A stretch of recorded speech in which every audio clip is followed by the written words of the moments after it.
Welcome to the series of video lectures on microwave engineering. Today we will discuss RWH theory. So this stands for Ridley, Watkins and Hilsum theory. So this article comes in Unit 6 of microwave engineering. Initially in this chapter we have seen Gunn effect in N-type gallium arsenide material. So Gunn observed that when the applied voltage or electric field across N-type gallium arsenide compound semiconductor material increases above some critical value, so then the current in this N-type gallium arsenide starts fluctuating periodically. So this is observed by the Gunn, so therefore it is called as Gunn effect. He also observed the drift velocity in this material decreases above some critical electric field. So these are the observations made by the Gunn effect. Similarly, so the various scientists, namely Ridley, Watkins and Hilsum, further investigated about the N-type gallium arsenide compound semiconductor material, and they proposed various theories about N-type gallium arsenide material, such as two-valley model theory, and how the field domain is formed, and various operating modes of N-type gallium arsenide they proposed. See, in this Ridley, Watkins and Hilsum theory, let us discuss first the differential negative resistance and later two-valley model theory. Let us first discuss differential negative resistance. The fundamental concept of RWH theory is the differential negative resistance developed in bulk solid state third, fifth group compound materials when either a voltage or electric field or current is applied to the terminals of the sample. What the fundamental concept of RWH theory is the negative differential resistance. So they observed that the negative differential negative resistance is developed across the compound semiconductor materials such as gallium arsenide when they applied a voltage or current to the sample. So let us see. There are two modes of negative resistance. They proposed two modes of negative resistance in compound semiconductor materials. So this is voltage control mode, the current control mode. So this is the graph of voltage control mode. You can see voltage control mode. So in tunnel diode, you can see in tunnel diode the graph we have drawn between the voltage and current. Coming to compound semiconductor materials, we draw the graph versus electric field, and this axis is current density.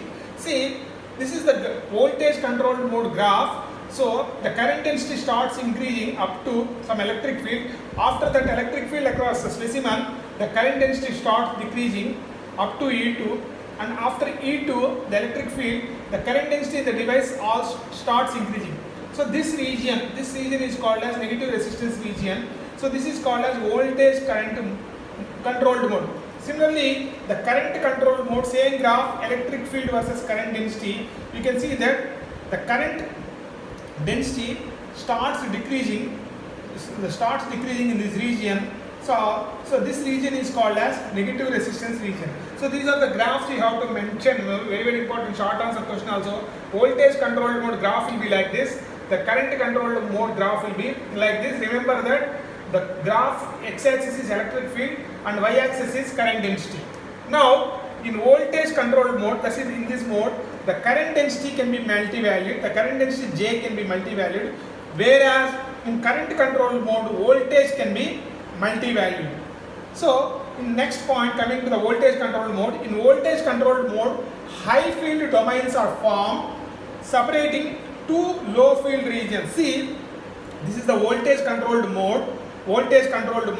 So in this is the N-type gallium arsenide specimen. In this N-type gallium arsenide specimen, see that a high field domain is formed separated by two low field regions. So this is high field domain region, which is the remaining regions are low field domain regions. So this is the voltage controlled mode. In voltage controlled mode, a high field domain is formed in the N-type gallium arsenide material. Now coming to the current controlled mode, a high current filaments running along the field direction are formed. So see, this is the high field current filament which is formed in the current controlled mode of N-type gallium arsenide semiconductor material. Now the negative resistance of the sample at a particular region is mathematically expressed as di by dv is equal to dj by deg is equal to negative resistance. So this is the slope of the graphs.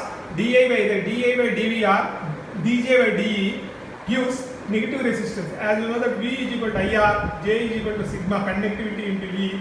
So therefore the negative resistance formula is di by dv or dj by de. So further they proposed two-valley model theory of N-type gallium arsenide material.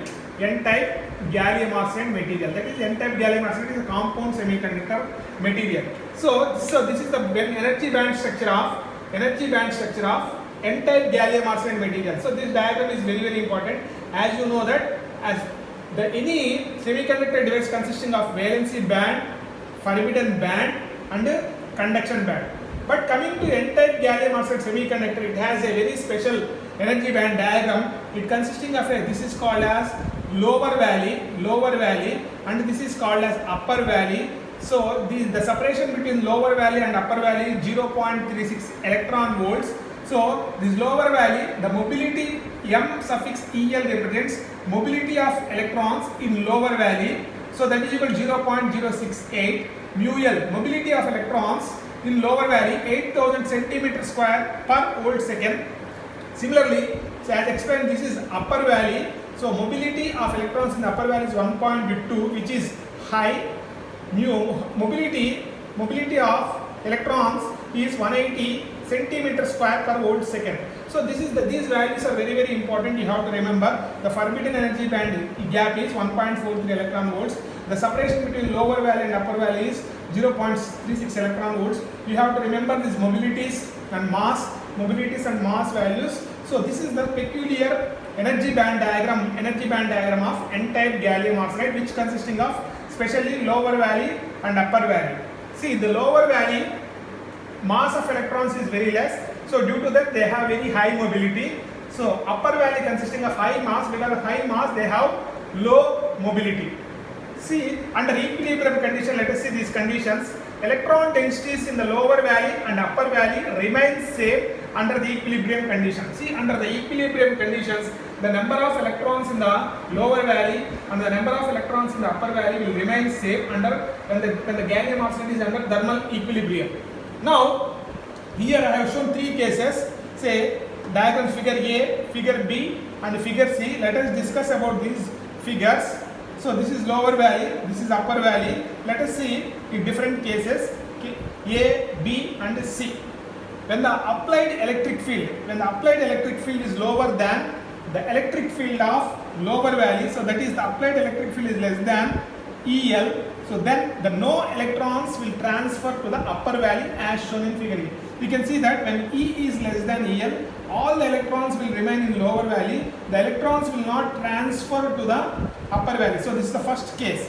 In the second case, you can check that when the electric field is in between lower valley and upper valley, so then you can see this condition. When the applied electric field is in between electric fields of lower valley and upper valley, the electrons will begin to transfer to the upper valley as shown in the figure. Then the electron starts transferring from the lower valley to upper valley in this condition. Now coming to the third condition, when the applied electric field is higher than the upper valley, so all the electrons transfer to the upper valley as shown in the figure. When the applied electric field is greater than the electric field of upper valleys, and then all the electrons from the lower valley are transferred to the upper valley. So this is what about these three diagrams they proposed. Now coming to the next. So if the electron densities in the lower valley and upper valley are NL and NU, electron density in lower valley NL, electron density in the upper valley NU, then the conductivity N-type of gallium arsenide, as you know that the conductivity formula, electron charge into mu L, mobility in the lower valley, into electron density in the lower valley plus mobility in the upper valley plus electron density in the upper valley, where E is the electron charge. So this is the conductivity of N-type gallium arsenide material. So this is the formula which is used to calculate the conductivity of N-type gallium arsenide material. So now, this is all about This is all about RWH theory, which is called as Ridley-Watkins-Hillsum theory. What they propose? They propose a two-value model. They have shown the negative resistance region graphs in voltage controlled mode and current controlled mode. They propose a two-value theory.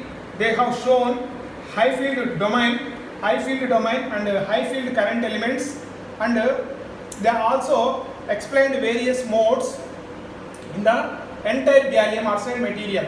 So this is all about RWH theory, very important topic in microwave engineering. Thank you.